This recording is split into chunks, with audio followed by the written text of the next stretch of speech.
Hi hello ಎಲ್ರಿಗೂ ನಮಸ್ಕಾರ. Welcome back to Swatu cooking YouTube channel. ಇವತ್ತಿನ ರೆಸಿಪಿ ದೋಸೆಗೆ ಬಟಾಣಿ ಸಾಗು ಮಾಡೋಣವಾ?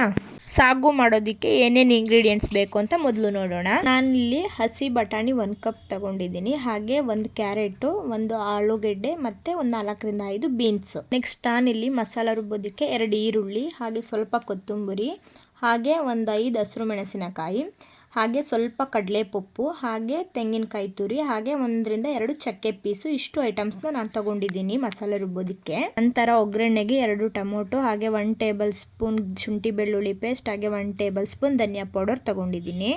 ಒಂದು ಮಿಕ್ಸಿ ಜಾರ್ಗೆ ಮಸಾಲ ರುಬ್ಬೋದಕ್ಕೆ ಅಂತಹ ತೋರಿಸಿದಂಥ ಎಲ್ಲ ಐಟಮ್ ಹಾಕ್ಕೊಂಡು ಮತ್ತು ಧನಿಯಾ ಪೌಡರ್ ಹಾಕ್ಕೊಂಡು ಸ್ವಲ್ಪ ನೀರು ಹಾಕ್ಕೊಂಡು ಚೆನ್ನಾಗಿ ನುಣ್ಣಗೆ ಪೇಸ್ಟಾಗಿ ರುಬ್ಕೊಳ್ಳಿ. ನೆಕ್ಸ್ಟ್ ನಾನಿಲ್ಲಿ ಮಸಾಲೆ ಎಲ್ಲ ರುಬ್ಬಾದ್ಮೇಲೆ ಒಂದು ಕುಕ್ಕರ್ ತೊಗೊಂಡು ಅದಕ್ಕೆ 2 ಟೇಬಲ್ ಸ್ಪೂನ್ ಆಯಿಲ್ ಹಾಕ್ಕೊಳ್ತಾ ಇದ್ದೀನಿ. ಆಯಿಲ್ ಕಾದ ನಂತರ ಸಾಸಿವೆ ಹಾಗೆ ಈರುಳ್ಳಿ ಹಾಕ್ಕೊಂಡು ಚೆನ್ನಾಗಿ ಅದನ್ನು ಬಾಡಿಸ್ಕೊಳ್ಳಿ. ನಂತರ 1 tablespoon ginger garlic paste add ಮಾಡ್ಕೊಳ್ತಿದ್ದೀನಿ. ಅದು ಚೆನ್ನಾಗೆಲ್ಲ ಫ್ರೈ ಆದಮೇಲೆ ನಾನಿಲ್ಲಿ ಕಟ್ ಮಾಡಿರುವಂತಹ 2 ಟೊಮೊಟೊನ ಸೇರಿಸ್ಕೊಂಡು ಇದನ್ನು ಚೆನ್ನಾಗಿ ಸಾಫ್ಟ್ ಆಗೋವರೆಗೂ ಬಾಡಿಸ್ಕೊಳ್ತಿದ್ದೀನಿ.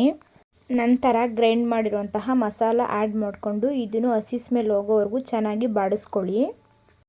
ಮಸಾಲ ಹಸಿ ಸ್ಮೆಲ್ಲೆಲ್ಲ ಹೋದ್ಮೇಲೆ ಬಟಾಣಿ ಹಾಗೆ ಕಟ್ ಮಾಡಿ ಇಟ್ಕೊಂಡಿರುವಂತಹ ತರಕಾರಿನ ಆ್ಯಡ್ ಮಾಡಿಕೊಂಡು ಅದನ್ನು ಚೆನ್ನಾಗಿ ಬಾಡಿಸ್ಕೊಳ್ಳಿ ಎಣ್ಣೆಲಿ.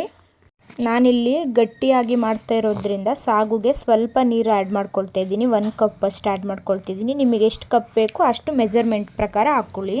ಹಾಗೆ ನಾನಿಲ್ಲಿ ಲಾಸ್ಟಲ್ಲಿ ರುಚಿಗೆ ಎಷ್ಟು ಬೇಕೋ ಅಷ್ಟು ಉಪ್ಪು ಹಾಕ್ಕೊಳ್ತಾ ಇದ್ದೀನಿ. ಉಪ್ಪೆಲ್ಲ ಹಾಕಾದ್ಮೇಲೆ ಲಾಸ್ಟಲ್ಲಿ ಕುಕ್ಕರ್ ಲಿಡ್ ಕ್ಲೋಸ್ ಮಾಡಿ ನಾನಿಲ್ಲಿ 1 ವಿಷಲ್ ಹಾಕಿಸ್ಕೊಳ್ತಾ ಇದ್ದೀನಿ. ಕುಕ್ಕರ್ ವಿಷಲ್ ಬರೋ ಅಷ್ಟರಲ್ಲಿ ತುಪ್ಪ ಹಾಕಿ ನಾನಿಲ್ಲಿ 1 ದೋಸೆ ಮಾಡ್ಕೊಳ್ತಾ ಇದ್ದೀನಿ ಸಾಗುಗೆ ಅಂತ. ಕುಕ್ಕರ್ ವಿಷಲ್ ಎಲ್ಲ ಹೋದ್ಮೇಲೆ ನಾನಿಲ್ಲಿ ಕುಕ್ಕರ್ ಲಿಡ್ನ ಓಪನ್ ಮಾಡಿ ಚೆನ್ನಾಗಿ ಮಿಕ್ಸ್ ಮಾಡ್ಕೊಳ್ತಾ ಇದ್ದೀನಿ. ಹಸಿ ಬಟಾಣಿ ಆಗಿರೋದ್ರಿಂದ ನಾನಿಲ್ಲಿ 1 ವಿಷಲ್ ಹಾಕಿಸ್ಕೊಂಡಿದ್ದೀನಿ. ಈ ಬಟಾಣಿ ಸಾಗುಗೆ ದೋಸೆ, ಪೂರಿ, ಚಪಾತಿ, ರೊಟ್ಟಿ ಯಾವುದೇ ಥರದಾದರೂ ತಿನ್ನಬಹುದು.